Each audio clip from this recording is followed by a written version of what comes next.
competitive. Eh, sinasabi ng IPIRA eh. Ba't mo kasi nilagyan ng VAT? Kaya nga naging exorbitant. Eh, pinagpulan natin ay affordable. Ba't nyo nilagyan ng 12% VAT? Sino bang may idea nun, Mr. Chair? And Mr. Chair, you know, dadako ako ngayon dun sa affordable. Kanina pinag-uusapan natin yung quality, reliable, and secure supply of electric power. Pero yung affordable, nandun din po yun eh.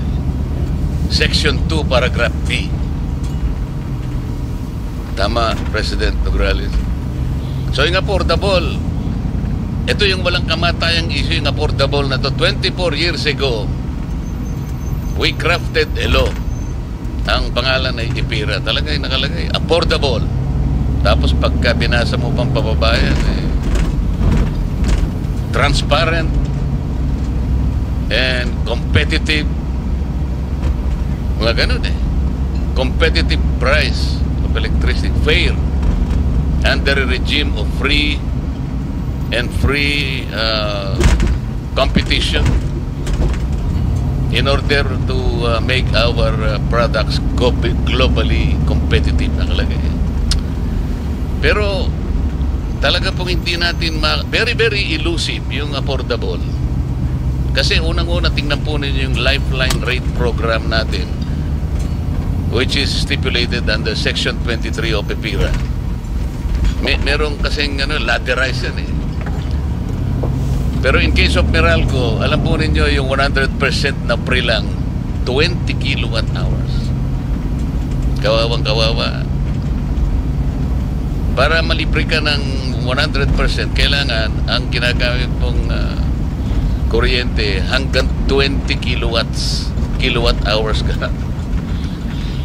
Pa nagsindi ka lang ng 3 bumbilya maghapon, tapos tigilan mo na yan. Bakit po ganon, Madam ERC?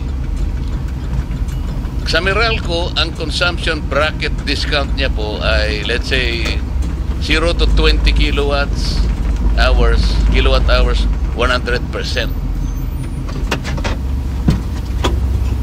Samantalang sa Ilocos Sur Electric Cooperative, 0 to 15, 30%. Ano?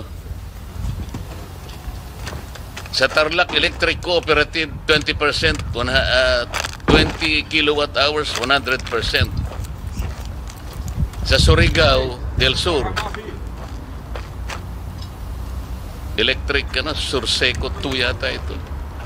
0 to 15 kilowatt hours, 20%. Sa Pampanga, 0 to 15 kilowatt hours, 50%. Sa Antique, 1 to 15, 7%. Hindi ko po maintindihan ito, ba't nagkakaiba-iba? Electric Cooperative sa Pelco 1, 16 to 20 kilowatt hours, 40% ang discount. Yung Anteco, 16 to 20%, 5% ang discount. Bakit po ganito? Talaga pong hirap na hirap ako rin. Bakit hindi po at least uniform ang pagbibigay ng discount? Hindi ko po sinasabi na dito sa discount na ito ay talagang sapat na para maiangat natin dun sa affordable. Dito pa lang ho, naguguluhan na ako. Gusto kong pag-aralan, kaya lang pasensya na po kayo, napakahirap intindihin ito. Bakit po nagkakaiba-iba? Mr. Chair, can I respond? Yes, sir. Yung pong original na Lifeline program na ngayon ay pinatutupad pa, ito ay nadisenyo nung time na ina-unbundle natin ang rates ng mga distribution utilities. At ang nangyaring disenyo ay per distribution utility. Dahil ang Lifeline program ay isang paraan ng pagsusubsidiya ng mga marginalized consumers, nung nadisenyo ito, ang subsidy ay manggagaling doon sa subsidizing class within the same distribution utility. At yung isa-subsidize niya ay yung mga marginalized doon din sa same na distribution utility. May mga distribution utility na malalaki tulad ng Meralco na kung saan marami ang pwedeng panggalingan ng subsidy. Kaya nung dinisenyo siya, ang isang pamantayan naman na ginawa ay dapat yung subsidy charge o yung lifeline subsidy charge will not exceed 10 centavos. At nung dinisenyo, tiningnan kung magkano ang malilikom kung ito ang limit. Nakita na sa halagang 10 sentimo na i-charge mo dun sa subsidizing class ng Meralco customers, maaari ka pong makapag-extend ng discount up to 100 kilowatt hours na konsumo ng mga marginalized or yung low consuming. Pero dun sa iba, tulad ng electric cooperatives na maliliit lang, predominantly maliliit lang din ang konsumo at yung subsidizing class ay maliit lang din, para ka makapag-extend doon sa marginalized customers na hindi naman mag-exceed sa 10 centavos yung lifeline subsidy charge, kinailangan ibaba mo yung threshold. Kaya meron doon na ang kanilang diskwento ay kung meron lang silang konsumo na hindi lalampas ng 20 kilowatt hours. Naintindihan ko po yun, Mr. Chair. Ang hindi ko po makuhang mabuti ay yung pinag-uusapan natin na lifeline rate. Lifeline kasi, ibig sabihin talaga pantulong eh. Bakit ang Tarlac Electric Cooperative sa Limbawa nakakapagbigay, nasusundan niya yung sa Meralco na yung 20 kilowatt hours, 100% na ililibre niya. Katulad na Meralco, bakit lahat na ay walang nakagawa ng gano'n? Isip-sipin po ninyo, yung Pampanga, mas malaki ito kaysa sa Tarlac. Hanggang 15 kilowatt hours lang ang 50% niya. Yun ang hindi ko makuha. Paano, pag sinabi po ninyong, alimbawa, yung 15 kilowatt hours na consumption ng isang household, yun lang ang bibigyan niya ng kalahati, 50%. Gaano po ba yun?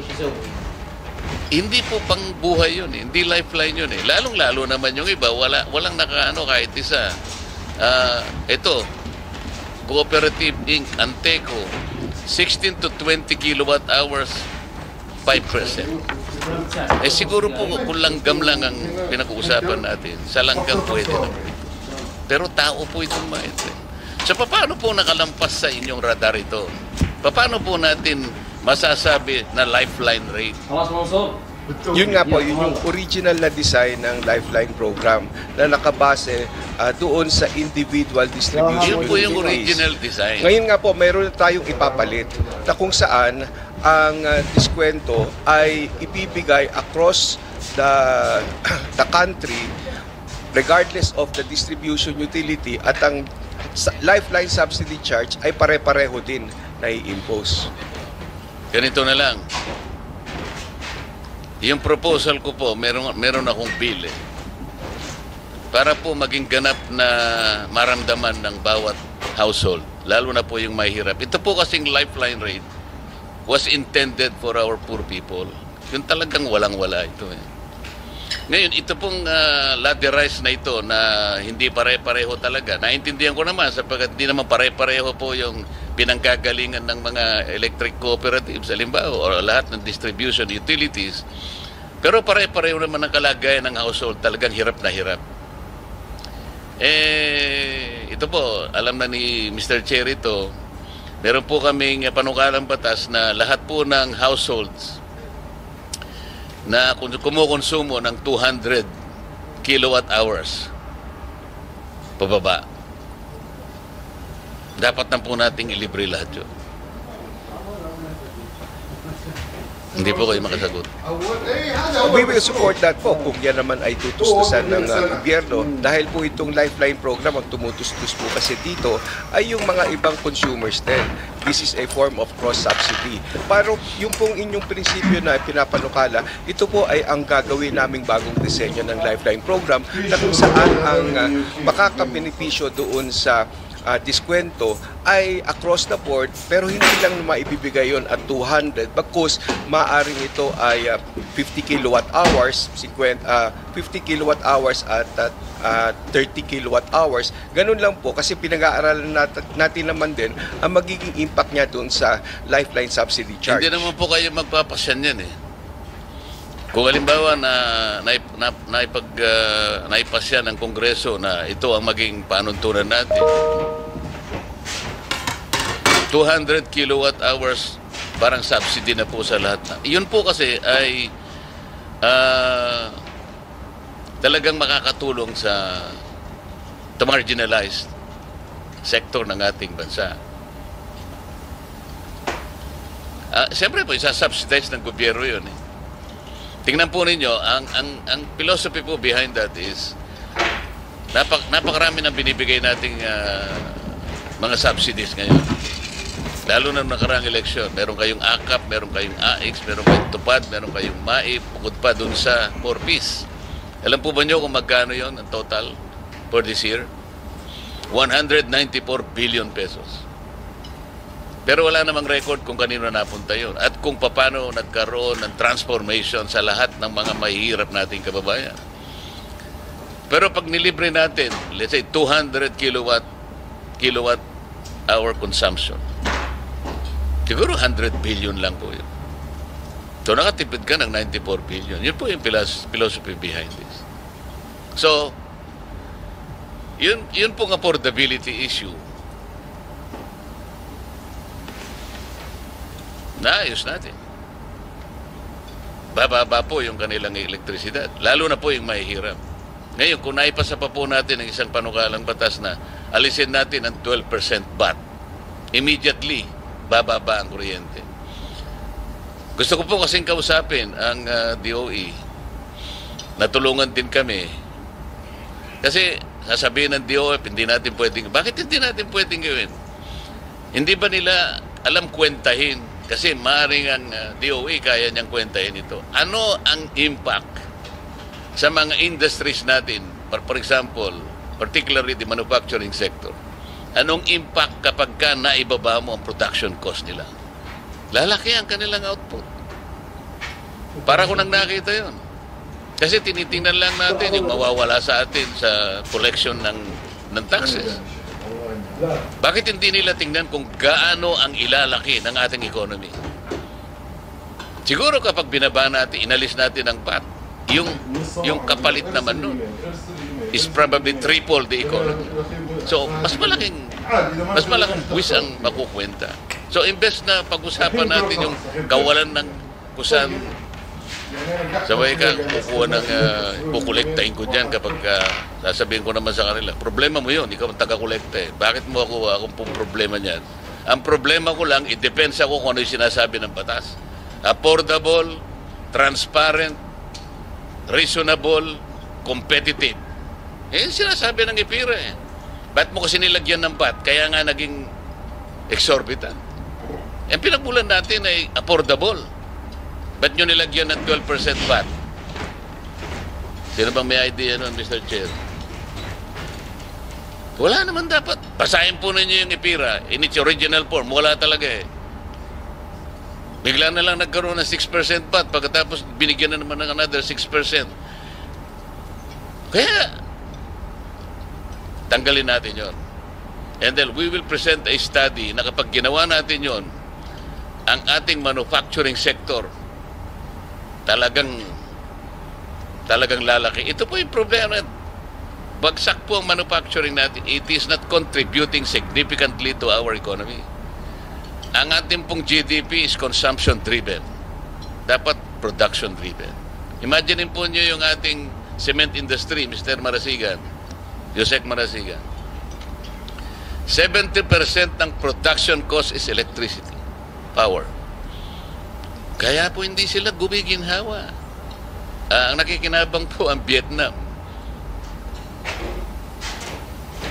Ayun po mga cold storage natin kaya hindi tayo makaimbak ng pagkain natin. 60% is electricity.